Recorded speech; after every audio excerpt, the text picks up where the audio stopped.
Okay. Oh, and Maria is Yeah. connecting. Good evening, good morning, everyone. Hi, Laura. Hi. We are Oh, live. We are live. So okay. we are already in the webinar. The webinar has just Okay. opened. So, So good morning, everyone. Good evening, everyone, wherever you are, depending on the time zone. We've got Rodika from Moldova. We've got Thailand there. We've got Sadbera. Good to have you here. Bolivia. It's Paraguay, 11 a.m. Good. It's 5 p.m. my time. I'm based in Poland. Hi, Irina from Poland, Lithuania. This is the beauty, and I keep repeating it. It never stops exciting me that wherever you are and you've got the internet access, you can connect with people around the world. Just imagine doing it 50 years ago. None of these things would happen, and we would be living like in this closed bubble. Hello, Georgia. Good that you can see that you can use the chat because we will be using the chat because the chat is open. So this is the Teacher Training Academy. We are almost getting to the very end because there are 3 sessions to go. Today is the session which is called Practitioner's Experience English Benchmark Young Learners. So this is the theme of today's session. So for all the teachers who deal with wonderful young learners, not adults, not the ones who think about the career, but the ones to say that I want to play. And we're going to talk about assessment and a digital assessment for those who are not willing to take the test, who want to play, who say like, I don't like learning, etc., etc. And the two forthcoming sessions will be on international certificate for adult learners. So it's going to be skills development. And the last session will be the practitioner experience for international certificate as well. So this is the plan for this year. And thank you all for the feedback and the comments that you share with us from session to session that I appreciate. And if you have any suggestions and you put them in this feedback that you get from us, then for the next year, we aim to include your suggestions if this is possible.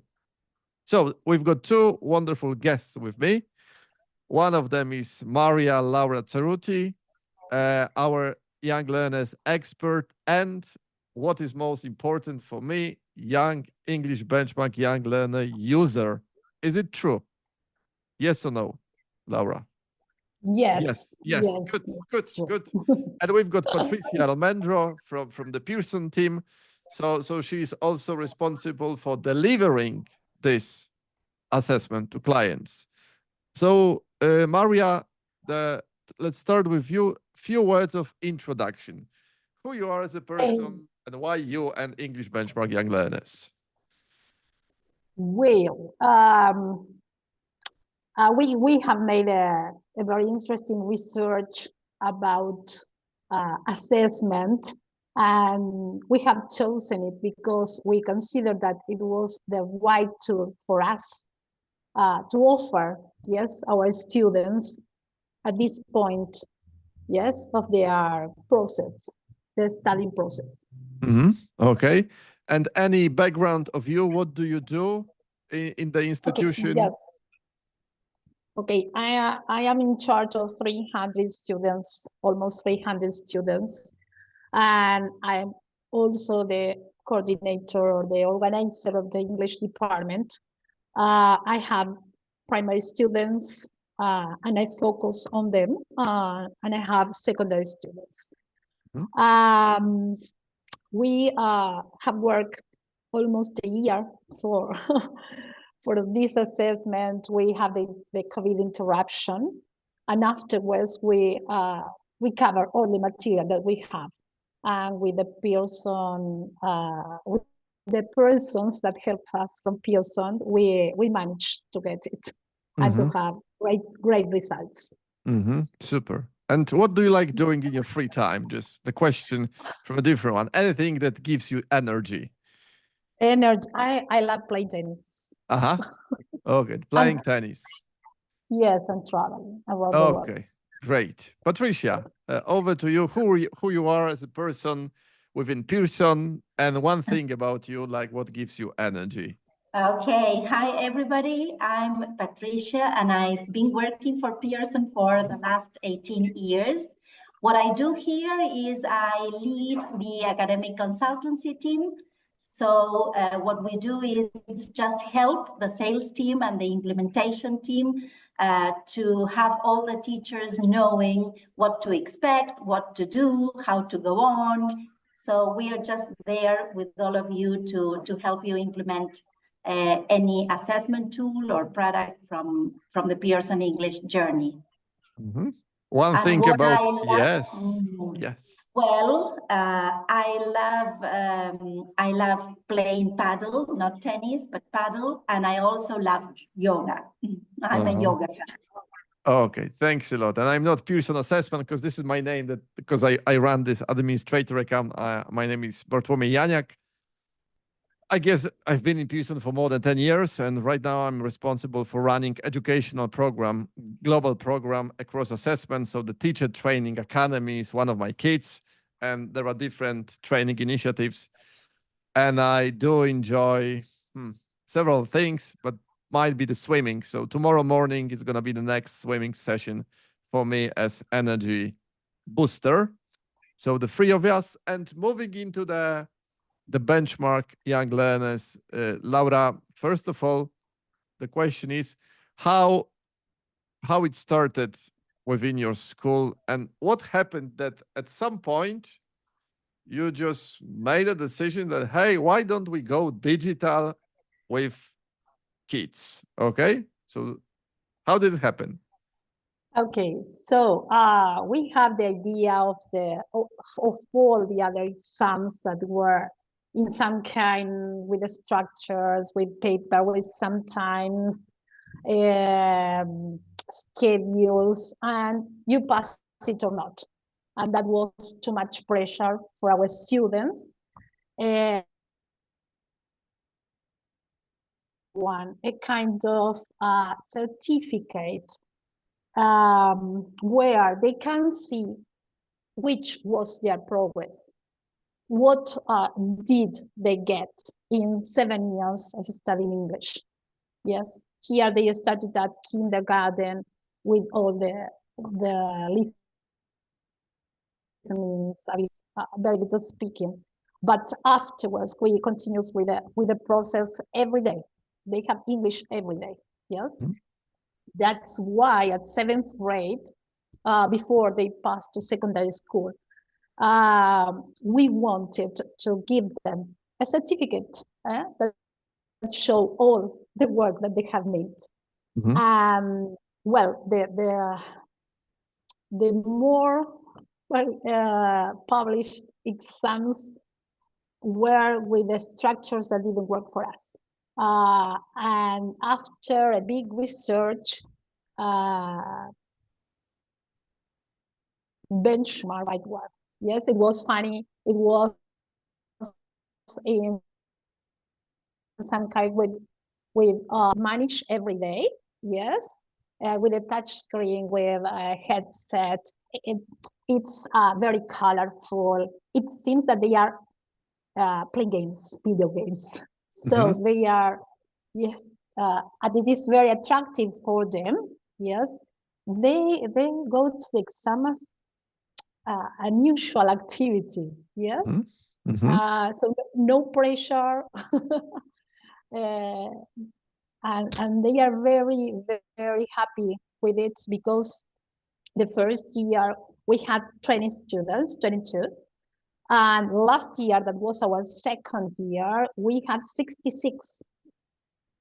Yes, so we are expecting more this year. That's going to take place the exam is going to take place in November. Any assumptions? What would you expect the number to grow? But would you expect to double the number, or what's your plan and what's your vision? I think that the first growth was bigger than I expected, because from 22 to 66, it was too much for me. Yeah, I was very, very happy with that. But I think that this year, perhaps because we we show the results. We made a kind of event where they receive their certificates. Yes, every year we have almost 100 students that who can get exam or not. Yes, they are free to choose. That's why 66 students was a very good number. And I think this year perhaps 70, 80. Okay, so when I'm listening to you, and I will just ask Patricia in a second for you to develop on this. So this is the practitioner experience, and imagine that we do have teachers who are thinking about it. So if I understand you right, it means that those students are free to choose whether they want to take the test or they don't want to take the test. I don't know. And we triple the number. And you triple the number. So this is like an excellent part and inspiration, because my experience with language schools, or when I used to work and I used to be in touch with them, it was like the exam was compulsory, but it seems that you don't have to make it compulsory. You can give this freedom of choice. Not for primary school. That was our decision. I have many conversations with my superiors. We have decided that as we have a 20% more or less of the 100 students with some difficulties, yes, in languages. That's why we have decided that if we made it compulsory, perhaps it creates a kind of pressure on them. Okay, so we were lucky. Okay, and the question to our audience, how do you think about this approach? If you can type it like, good idea, it depends, it wouldn't work in my reality, when you offer this digital solution, but in a form of choice for your test takers within this institution. Would it work for you? Do you think it's worth asking and checking with the director of studies, or maybe you are the director of studies? So if you could type it in the chat and let us know about this type of approach and your teaching reality, because we are across the globe, people from different countries. So I'm interested to see how this situation would work in your reality. But Patricia, anything to add on this? That this like a freedom of choice? Do you observe from your perspective? How do clients approach this? Well, this is interesting because in our region, we do have clients that give the students the option or that they can choose whether to take it or not. But we also have institutions that have adopted it, and because, as you know, with this assessment, what we are giving to students and parents and the institution itself is the possibility not only to assess their students and measure the progress they are making, but it can be used also as diagnosis.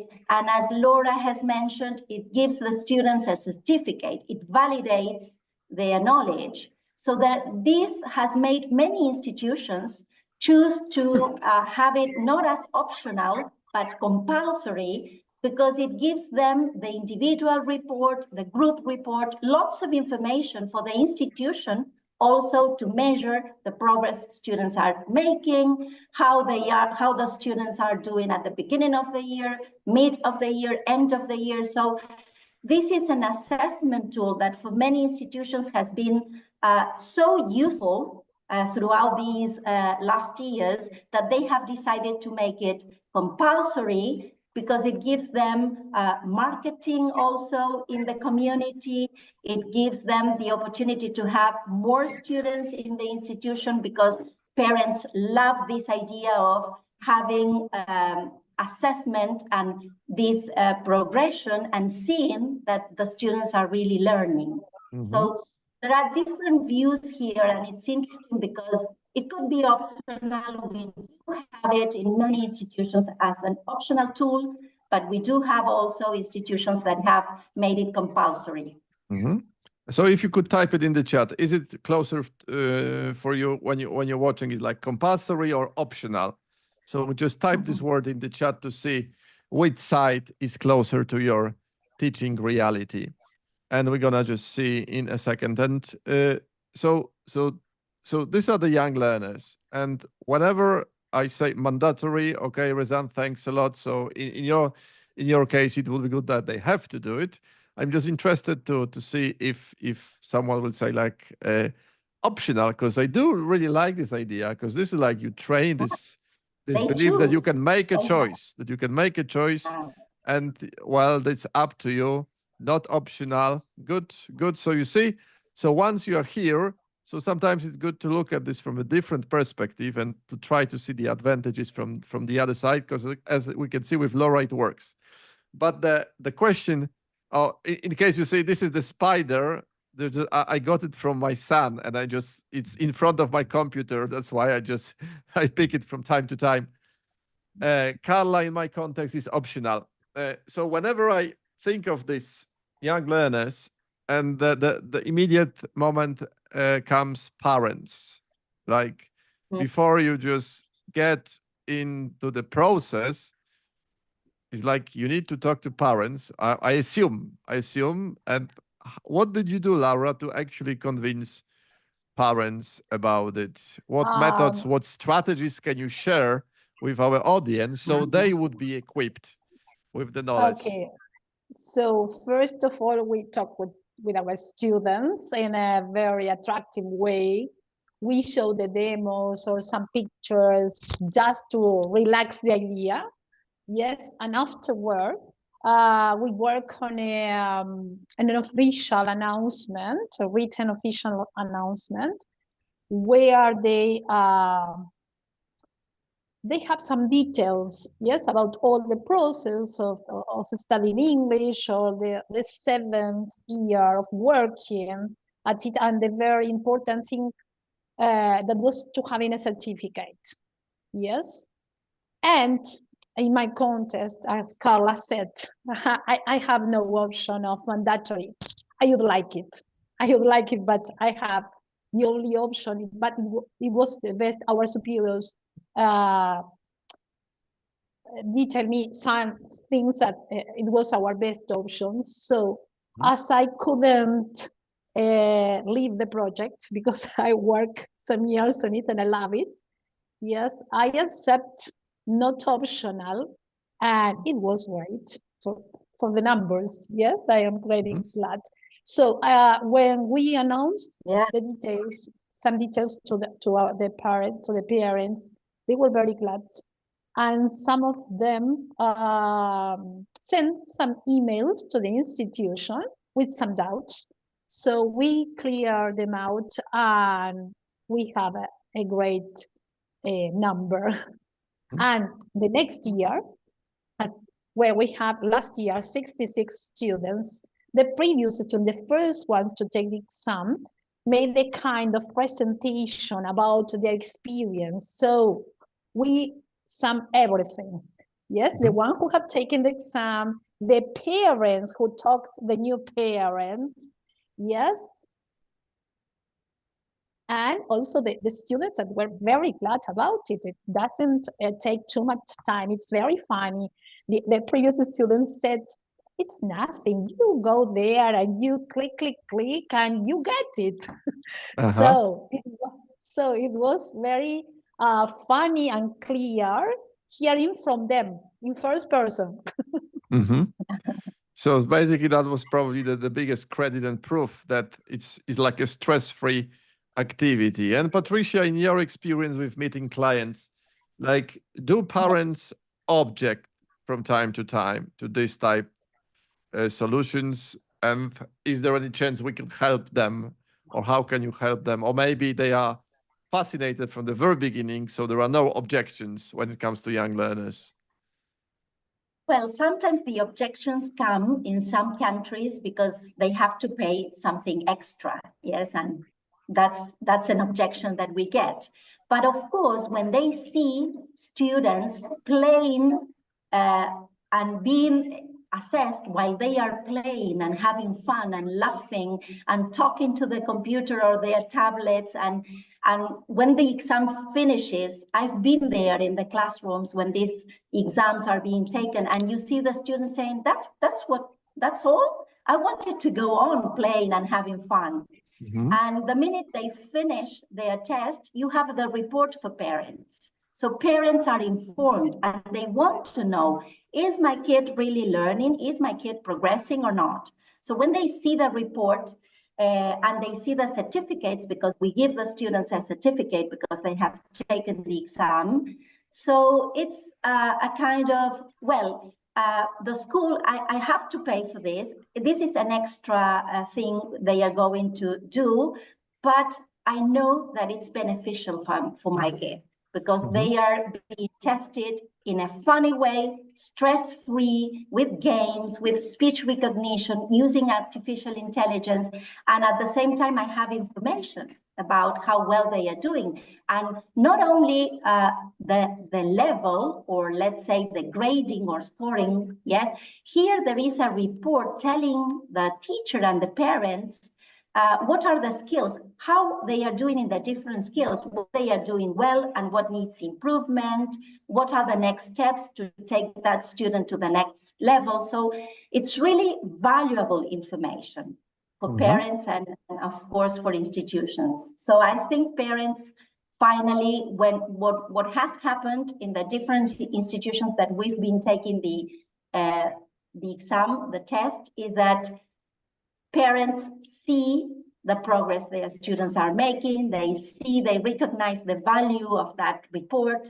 And that's why, as Laura, as has happened with Maria Laura, she's having more and more students, because this is something that is contagious. I want to do it, yes. I want to see my students, my kids report, yeah. Okay, so I know that for what you tell me, that it's like a stress-free, it's like more like a game or a fun. So they are surprised that it's just over, and they like to keep on doing it. So probably I've never seen students saying that I want to take it again. But from your perspective, it means that actually this English benchmark young learners is indeed stress-free, and that they don't feel that they don't feel the pressure of this exam.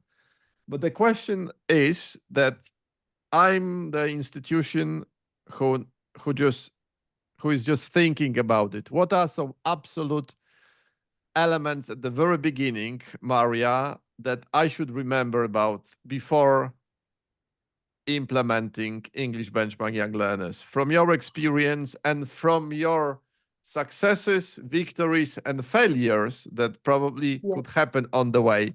So what would you say to equip me with those fundamentals? I think that you have to take in account that with this kind of assessment, you can reach everyone. Yes, nobody is out, and nobody gets that sensation of failure. Yes, because everyone can do it. Perhaps, as Patricia said, this grade or another grade, but everyone knows something about English.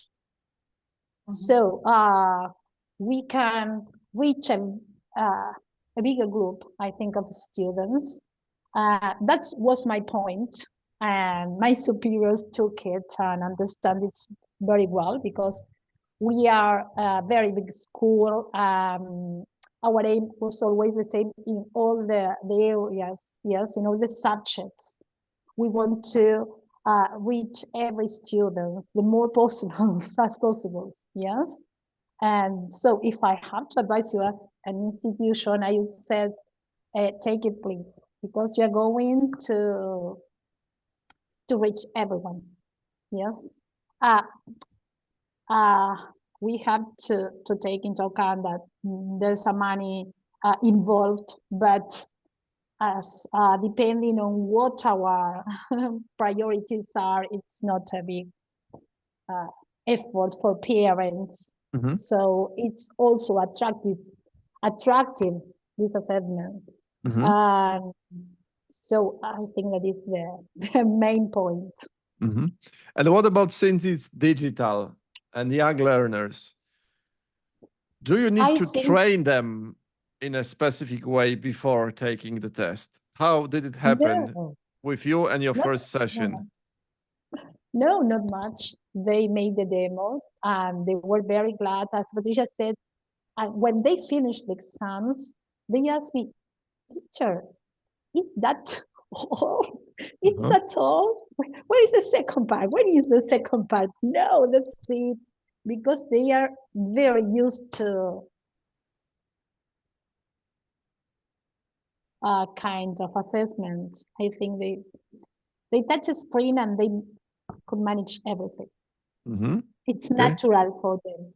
Okay. So this is something that they don't require any extra training. No, And zero. the administrative process of doing the test is like very simple for them, just Yes, to get in touch, familiarize, and just move on through the yes, test without being lost yes. Yes, I in the am in question charge of the types. implementation. Yes, and um, I made a webinar and then I talk with the persons here. I have some help from the technology department. Yes, I have a person with me just in case because sometimes the internet could fail or something like that. But we didn't have great problems about it. Mm-hmm. Thanks. Patricia, what about this implementation side and young learners from your perspective for the like a beginning institution like mine institution, very small school, but I'd like to start like as Maria did some time ago. So what should I Yes. remember about? Well, I know that institutions are really, at the beginning, they are afraid because they want everything to be successful. We do have some people, we have some teams helping, giving support. So we have an induction for teachers and managers at the institution, and then an induction for students. So they have a demo, they play, they check their microphones, yes, because they will need the equipment, but they just download the app. We give them all the instruction, the step-by-step, as Maria Laura was saying, they receive all the inductions so that they can be really comfortable with giving the students this experience. We also have a message. We do have a note for parents so that parents know how to see the results, what's going to happen in the classroom that day. We have it in different languages so that we keep the people at the institution, directors, coordinators, people that are going to help that day informed, and also parents informed. And students have this demo and they are ready to play and take the exam. There's an application that needs to be downloaded. You can do it also in the web page. So it's really friendly, it's easy to implement, and that's what's making it so successful in different institutions. Mm-hmm. Okay, and Maria, from your perspective, how long did it take you from the first thought to the first exam? 1 year. Uh-huh. 1 year, yes. 6 months before COVID. We stopped there. We were researching, but I have when I listened about it, I read it, some details, and I thought that this assessment was the one. Then COVID, afterwards, I have to make some administrative work, yes. And it took us, I started in March, yes, February, March, and we take it at the end of November. Mm-hmm. So almost 10 and 11 months. Mm-hmm. But is Less. it because of this break and the Yes, I think that if we didn't have that break of COVID, perhaps it took a bit not longer time, but so we have some difficulties there. There we have to return to school, and that was not. Some projects were delayed a bit. Mm-hmm. And how long is the exam when students take it? I think that they entered perhaps the last one, they started at 1 p.m. and they finished it at 1:30. Yes, half an hour. Half an hour. They check the headsets, everything, yes. And so it's like 30 minutes for them to take this test. And yes. Do you do it in a special way? And the same, Patricia, the question the same to you is like, if you know your clients, is it like this is the, let's say, the exam day when there are no classes? Yes. Or yes. Okay. They have classes in the morning. They stay in school because we have a break at we don't have a long-term period. Yes, they return home for lunch, and if they have another activities, yes, they go home in the afternoons. So that days they didn't have extra activities, just exams. So they stay at school, they have their lunch there, and we start at almost 1 p.m. And they have fun because they are playing, they're waiting for the exam. They are waiting for the exam. Yes, because we always the two times that we took it, yes, we gave them ice cream, so they were very happy because here in November it's very hot. Yes, and so they were very funny. They were very fun. They have fun with everything. Yes.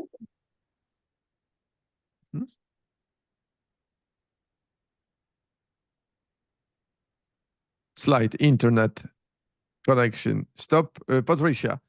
Okay, what about your experience? Is it like the same? Yes. So I started, yes, with the first group at 1 p.m., but I finished with the last group almost at 5 p.m. Yeah.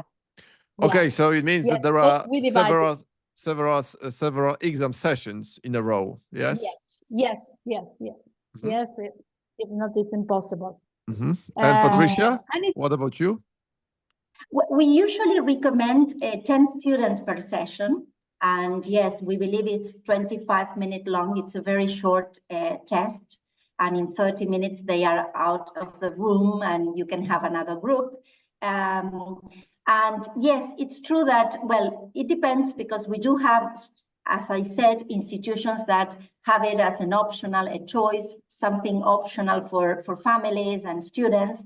But the institutions that have it compulsory, you know that with Benchmark we can have three exams during the year.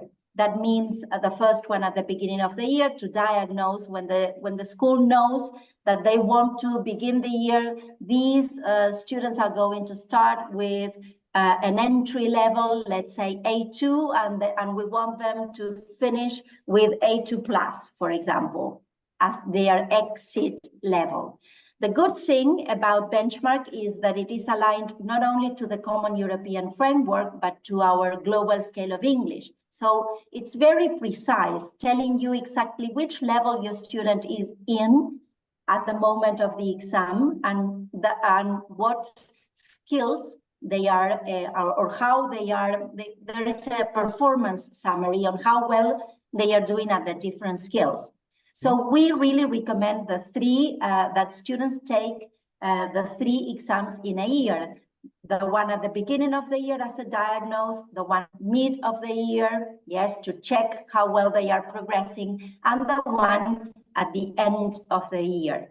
But some schools cannot have the three tests in a year. So that's why we have this option, yes, telling them, well, what can you do? What do you want to do? Probably they just do a placement at the beginning of the year and they have 2 benchmark tests mid of the year, end of the year, or sometimes they can only have one and it's useful for them. So this is the availability we have, that we have flexibility. They can choose and decide what to do.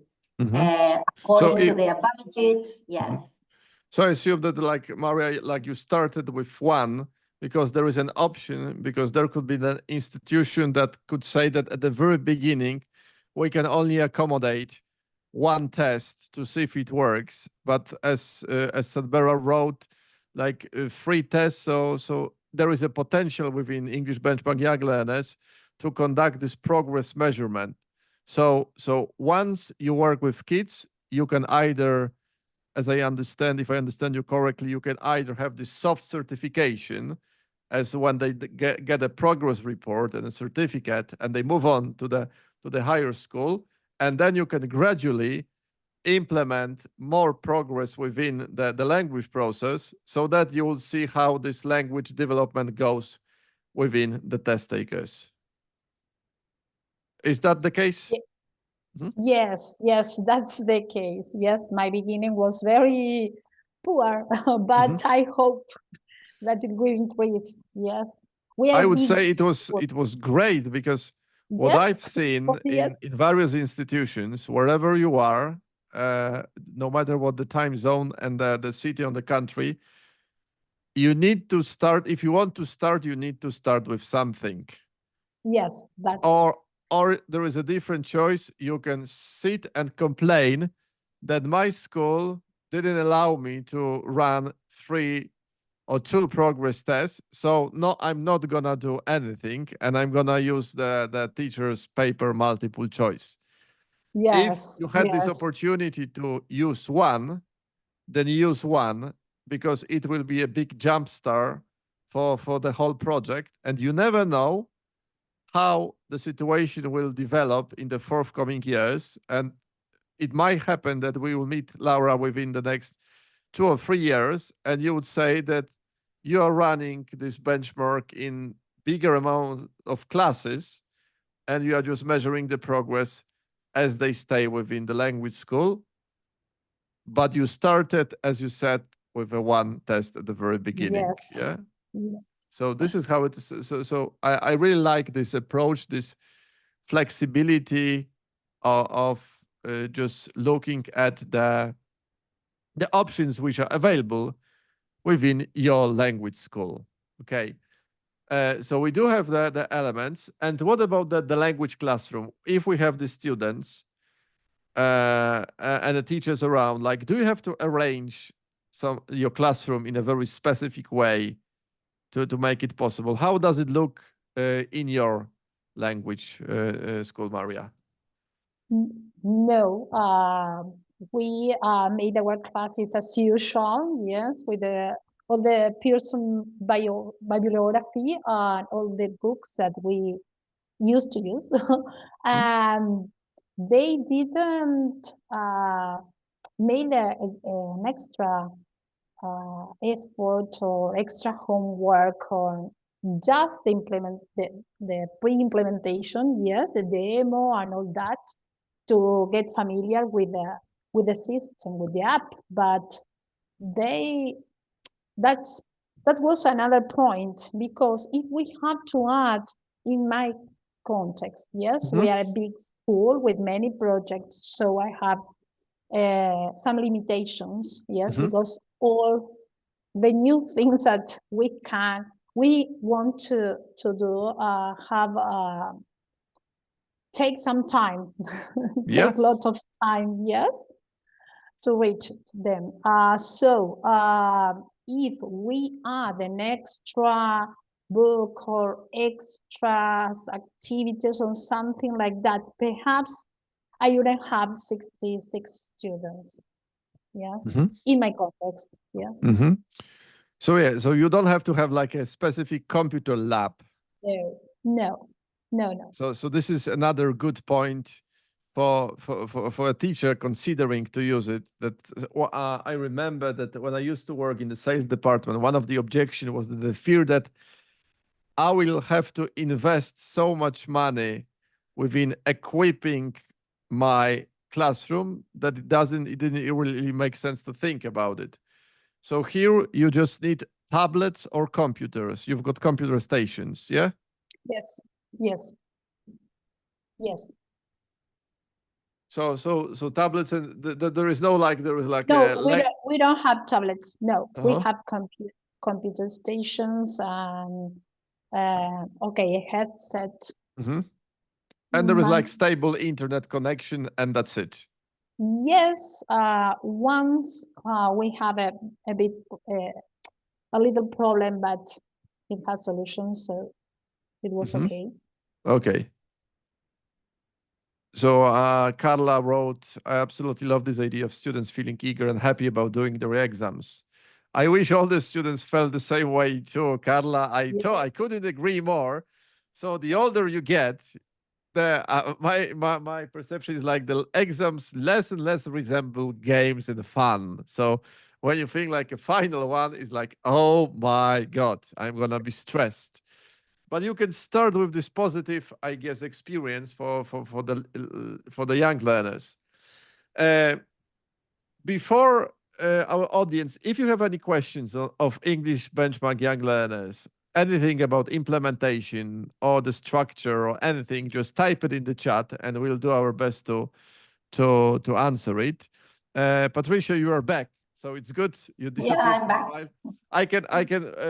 I can share with you an anecdote and our audience. There's like, because I deliver quite a lot of webinars, and I think it was like a week ago, I was doing the training session for the test taker, and it happens twice in my entire career of running the trainings throughout the 10 years that I had power cut exactly almost in the middle, and just it locked me out, and I was the only one.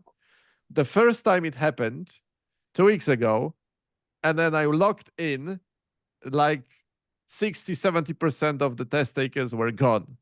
So I had like I had like a few people, and then I had the same group a week ago, and it happened again. I checked the internet connection, I did everything, and in the middle of this webinar, like a universe was trying to tell me something, it kicked me out, and I logged in, and 100% students were present, and just they typed me in the chat like, Bartek, don't worry, we knew it's gonna happen, and we were just waiting patiently. So that was the beautiful experience, so of logging in and logging out. What about final key takeaways for the teachers who are considering using English benchmark? I need maximum 3 takeaways, things to remember from you, Maria, Laura, and from you, Patricia. What would you like to leave with the audience? Go straight for it. Yeah. No, go. Yes, you. Yeah, you go first, Laura. No, you go first. Okay. 15 minutes later, who goes first? The thing is that it's stress-free. I think that is something that we need to take away, that we are helping students be confident in English, believe in themselves, that and wanting to be assessed because they know it's friendly. They love with games, so they love playing games. They enjoy the test. It's a very real experience because they are playing as they do with their applications in their mobile phones and the way they play every day with technology. So, and at the same time, they receive feedback. And we always, and powerful feedback, which is very important. They are not only being tested, they are receiving comments on how well they are doing, what they need to improve. And it's not only what's good and what's not good. They are given specific information on how to move on to the level they want. Mm-hmm. Okay, thanks a lot. And we have the question from Carla. How old are your youngest students doing the exam? Maria, what's the youngest age? How old? Yes. 11. How old? 11. Yeah, 11-year-old. Yeah. 11 years old. Yes. Patricia, from your experience, do you get 11 or do you get younger students as well? Younger students as well. We have schools that are using it from age 6, from 6-year-old students to 13-year-old students in the case of English benchmark young learners. Then we have English benchmark for secondary, for teenagers. Yeah. Okay, but we've got 11-year-old and they are doing fine, they are surviving, and they just surprised that the exam is And over. they love it. Yeah. And they love it and they enjoy it. Yeah, thanks a lot. Maria, what about your key takeaways that you'd like to leave with the audience? Okay, as Patricia says, it doesn't take too much effort for them. It's something natural for them. And in my experience, I would say that it's they get as a great reward. Yes, as English is our second language, and it always takes time to learn it, to try to speak with a fluency, to write correctly, and everything. They have their degree, their certificate, and they say, "Oh, I can speak very little well English." So they have fun. They have their reward. Yes, parents also have their reward, and we all the institution also. Yes, but because for us it's very important to have this opportunity to give them this opportunity, because it's the first time here, that the first time in our city. Yes, we have private institutions where they can study English, and it's with very little groups of students. Yes, but we have bigger groups. So parents also are happy. So everyone is happy. Great results for us. Okay. And it's possible to start even with big institutions. You can start small in order to be big. Otherwise, you cannot do it. So I would leave with the audience one thing, that just don't be afraid to experiment, because either you can just think that it's not gonna work, or then you can try and check if it's gonna work. And even in the case that you will say that it didn't work, you will gain very valuable experience of using it. But in all likelihood, once you do it, as Carla, you asked questions, and Maria and Patricia, you just replied, 6-year-old or 11-year-old, think about your teaching reality. And sometimes it will take time, because as Maria was telling us, sometimes this administration process, talking with the headmaster, big institution, different projects going on, language is not the priority with the highest budgeting, I imagine. Sometimes you have to fight for it, and it takes time. So patience is worth just cultivating, because it might not be this semester, but it might be the next year that the budget comes, and probably it's just consistency of asking and getting back to these authorities to use.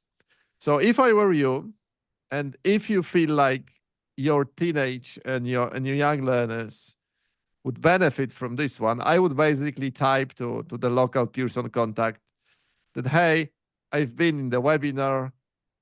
I need to learn more about the young learners. And can you provide me with some samples?